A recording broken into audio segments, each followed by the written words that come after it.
Bom dia, boa tarde, boa noite, seja lá que hora que você está vendo esse vídeo. Quero agradecer aqui o pessoal que está se inscrevendo no canal, está aí assistindo os vídeos e está estudando aí para manter um foco no Enem. Então, fazer exercícios, pessoal, é uma das maneiras mais eficientes para fazer revisão e estudar para as avaliações. E hoje a gente tem aqui uma questão muito importante, que é uma questão que fala de genética, matemática e, com certeza, também tem todo um contexto histórico envolvido. Vamos lá? A leitura do texto fala assim: a anemia falciforme, ela é uma das doenças hereditárias mais prevalentes no Brasil, sobretudo nas regiões que receberam maciços contingentes de escravos africanos. É uma alteração genética caracterizada por um tipo de hemoglobina mutante designada por hemoglobina S. Então, o que acontece? Essa mutação ela já foi rastreada e ela veio de populações africanas, então desenvolveu naquela população humana na África já há bastante tempo, mas com a questão do tráfico negreiro que ocorreu durante o período da escravidão, que é um dos piores episódios da história humana, mas a gente tem essa história arraigada na história brasileira, que diversos, né, milhares de escravos vieram para cá, sendo traficados para cá, e com certeza essa genética foi também deixada como legado aqui no nosso país, certo? E aí o que acontece? Nós temos então, né, espalhados por todo o Brasil, diversos casos de anemia falciforme. O que é essa anemia falciforme? É quando então uma mutação genética ela altera a configuração da hemoglobina, que é aquela proteína presente nas hemácias, né, nos glóbulos vermelhos, que nós chamamos de eritrócitos. E aí o que acontece?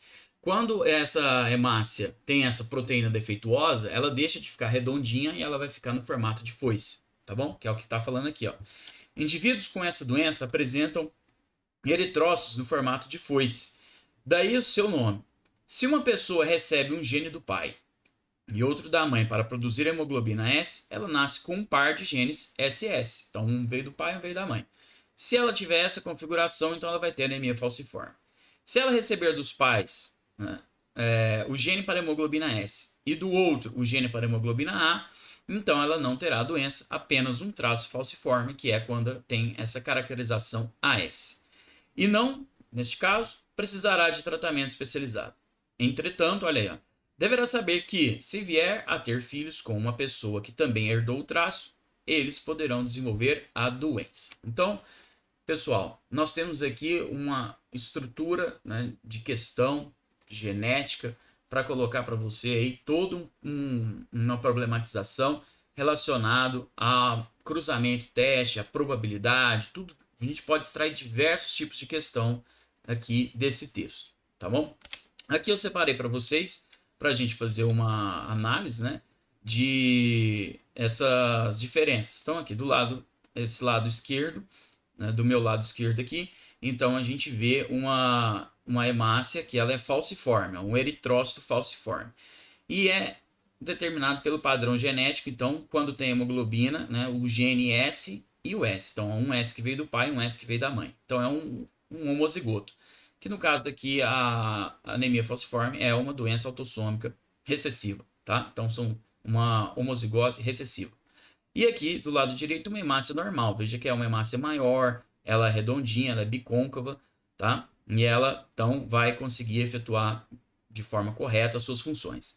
Para ter uma hemácia como essa, a pessoa pode ter os dois genes A, né? Então veio do pai e da mãe o A, ou pode vir do pai e da mãe um A ou um S, né? Então a pessoa, nesse caso, seria somente portadora, mas ela ainda vai ter as hemácias normais.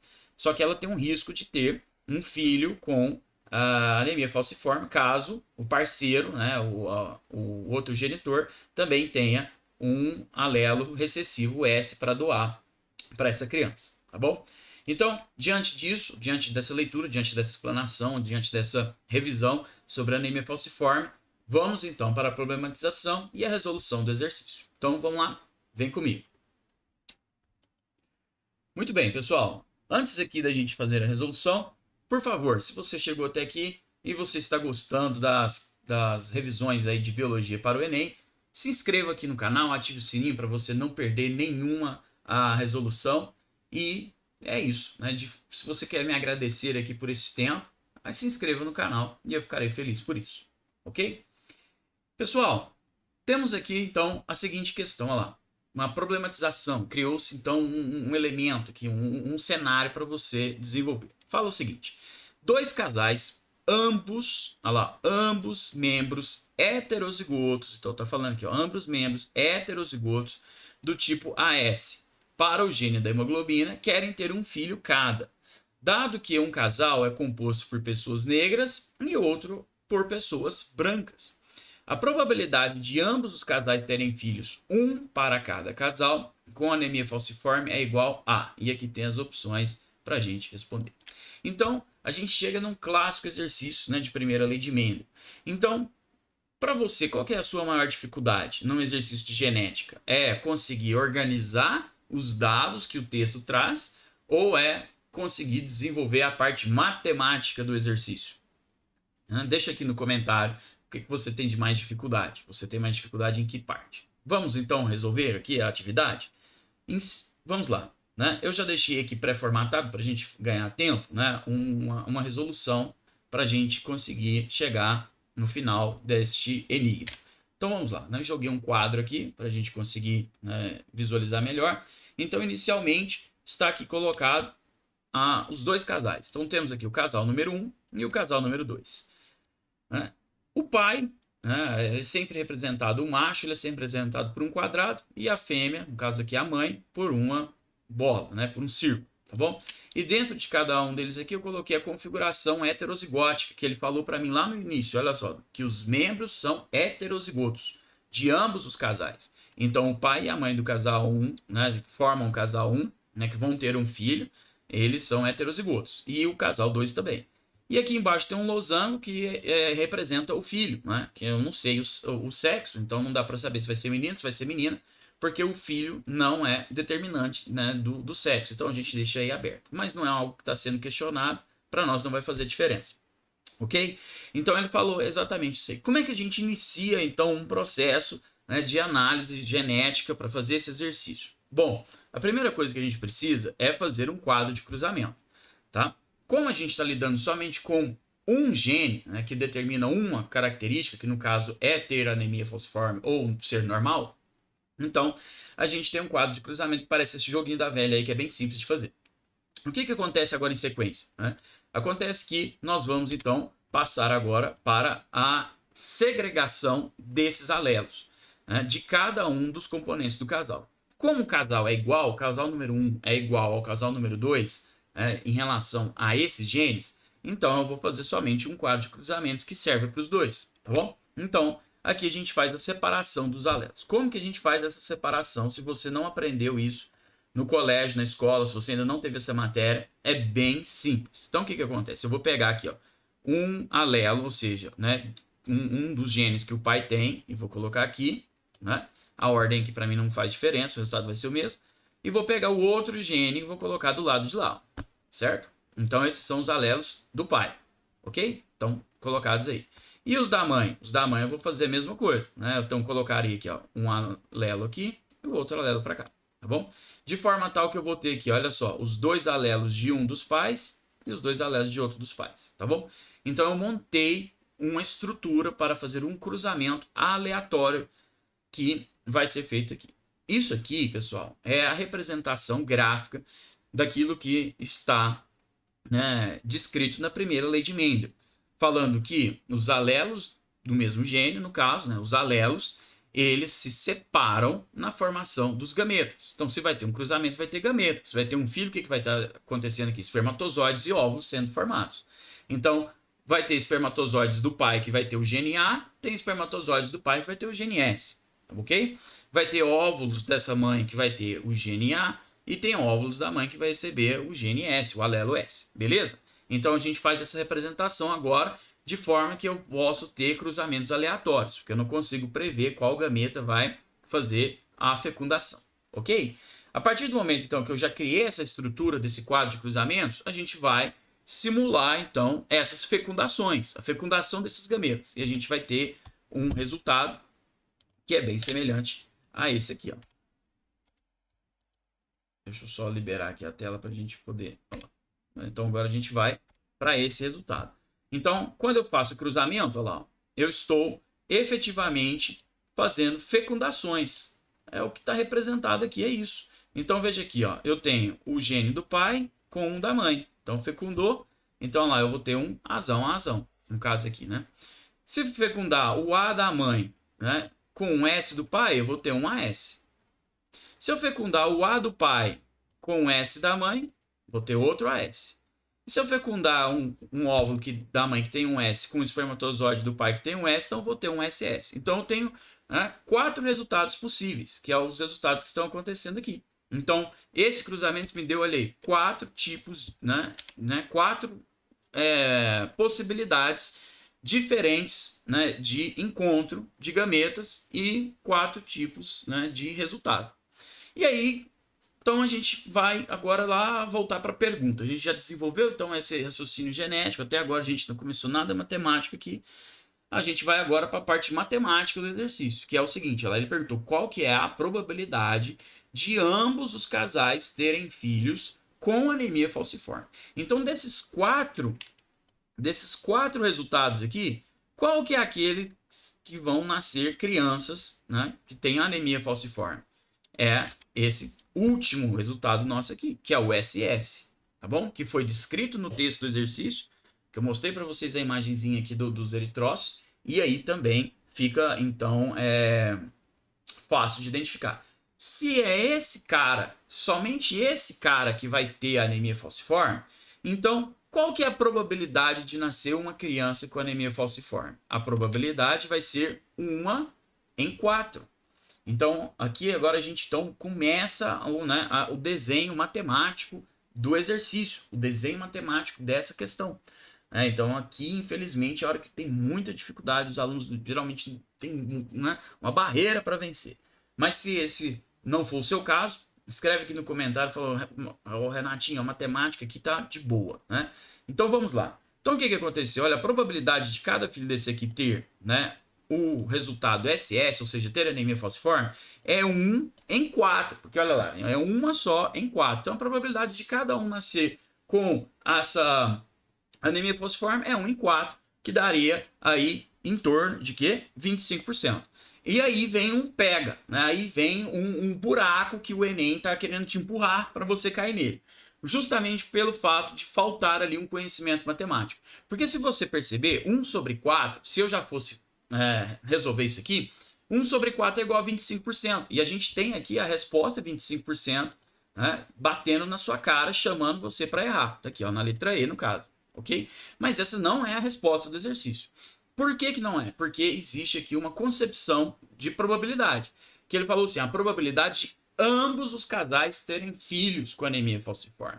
Então não é a probabilidade de um casal ter um filho. É a probabilidade que aconteça simultaneamente, na probabilidade de ambos terem. Então, um casal vai ter um filho falciforme, o outro casal vai ter um filho falciforme. Então, esses eventos, essas coisas têm que acontecer ao mesmo tempo. E aí, o que acontece? Quando a gente tem eventos simultâneos na probabilidade, a gente tem que considerar uma regra bem simples que a gente usa aqui na genética, né? Quando a gente vai lá para as matemáticas, acaba ficando um pouco mais complexo. Mas aqui é bem simples. A gente vai pegar os dois eventos e analisar o seguinte. Esses eventos eles podem acontecer simultaneamente ou não. Por exemplo, aqui. Se a criança do casal 1 nascer com anemia falciforme, a do casal 2 pode nascer também? Sim, porque o fato de um ter anemia não evita o fato de outro ter anemia falciforme também. Então, a gente tem aqui eventos que eles podem acontecer simultaneamente. Certo? Então, a gente vai ter o filho do casal 1. Eu quero saber a probabilidade dele ser falciforme e o filho do casal 2 também, tá bom? Se esses eventos não pudessem acontecer simultâneos, né, então aí seria uma outra regra. Então aí seria ou um ou o outro. E na probabilidade a gente tem a regra do E e do OU. Então o que nós vamos fazer aqui? Nós vamos aplicar a regra do E. O que é a regra do E? É quando eu tenho um evento e o outro acontecendo ao mesmo tempo. Então eu vou fazer a probabilidade de um desses filhos, né, serem portadores da doença, né, e o outro também. Então a gente vai cair nessa circunstância, ó. O filho do casal e do casal 1 e do casal 2. Então ambos, né, tem que ter anemia falciforme. Então a problemática desse exercício está aqui, está neste conhecimento de probabilidade. Como é que a gente faz então? É a regra do E. O que a regra do E fala para nós? Que eu tenho que multiplicar as probabilidades dos eventos. Então a probabilidade de um filho nascer com anemia falciforme é 1 sobre 4 e a do outro também é 1 sobre 4. Então eu vou multiplicar, ok? Vou fazer uma multiplicação. Então agora a gente já vai abandonar aquele direcionamento para o erro que o Enem, né, o cara que fez a questão queria te jogar nessa fossa aí, nesse buraco, e agora a gente vai progredir, porque aqui a gente vai para resolução e vamos acertar essa atividade. Chegou aqui, então, a gente tem lá a probabilidade 1 sobre 4 vezes 1 sobre 4. Aí já começa o desespero, meu Deus, como é que faz aqui multiplicação de fração? Para quem não lembra, multiplica o numerador com o numerador vezes o denominador com o denominador. Então está aí, resultado nosso vai ficar 1 vezes 1 é 1, 4 vezes 4 16. Tenho aí a probabilidade, então, daquilo que foi pedido para mim. A probabilidade de ambos os casais terem filhos com essa doença. Mas eu fico agora com um outro problema matemático na minha mão, porque eu não tenho uma resposta fracionada. Olha lá, letra A, B, C, D e E. Eu tenho uma resposta em fração. O que eu preciso fazer? Eu preciso converter esse número para um número que seja um número decimal, para depois passar ele para porcentagem. Como é que a gente vai fazer isso? A gente vai fazer isso na mão, né? Então você está lá no Enem, você tem só a sua caneta preta como sua auxiliar, né? A sua espada da glória é a única coisa que você vai ter lá na sua mão. Então a gente vai fazer aqui, eu vou fazer junto com você, né, para mostrar que é possível, né? Então vamos juntos aqui fazer. O que eu preciso fazer? Né? Deixa um espaço aqui que eu sei que eu vou gastar. 1 dividido por 16. Então vou fazer na mão, como se você estivesse fazendo lá no papel, lá na hora, na cara do seu fiscal que está lá duvidando que você vai conseguir resolver esse exercício aqui. Então lá, 1 sobre 16. Como que a gente vai, então? Agora vamos para as regras de divisão. Se eu tenho um número aqui, ó, né, que eu quero dividir ele por outro, e ele é menor que o outro, o que eu preciso fazer? Primeira coisa, eu preciso tornar este número maior, né? Então eu vou colocar um zero aqui, né? Adiciono um zero, coloquei um zero aqui, eu sempre desço um zero aqui para o meu resultado. Né? No caso, vou pôr um zero e uma vírgula, que é o primeiro zero que eu coloquei. Beleza. Agora eu analiso. Esse 16, ele é menor que 10? Não é. Então o que eu faço? Mando mais um zero aqui para minha conta. Se eu, toda vez que eu coloco esse zero na primeira linha de divisão, eu venho aqui e coloco mais um zero aqui agora. Certo? Beleza? Então eu já tenho 0,0. Eu já sei que minha resposta vai ficar lá no chão. Beleza. Agora, 100 é maior que 16? Sim, é maior que 16. Quantas vezes eu posso ter o número 16 até ele chegar no limite máximo, né, até completar 100? Bom, no caso você pode ir contando nos dedos lá na hora, pode fazer no papel, você pode ir dando o seu jeito, mas para quem é bom de matemática e sabe que vai acontecer 6 vezes isso. 6 vezes 16, o que a gente vai ter como resultado aqui? 96. Opa, 96. Beleza? Então, ok, vamos aqui, vamos mandar ver, né? 96. O que a gente faz agora? Uma famosa, suave subtração. O que vai sobrar de resultado aqui para mim? 4. Né? Esse 4 sobrou aqui, meu resultado é 4. Não consegui zerar, o que eu faço novamente? Analiso. 4 é maior que 16? Não. Então mando mais um zero. Quando eu mando zero agora, ó, daqui para frente, eu não vou colocar mais zeros aqui no meu resultado, certo? Eu vou simplesmente agora analisar quantas vezes 16 cabe em 40. Opa, eu sei, né, que vai caber 2 vezes. Ó, 2 vezes 16, 32. Tá? Então eu já tenho aqui então, um resultado que está chegando. Ó. Vou mais uma vez fazer a subtração.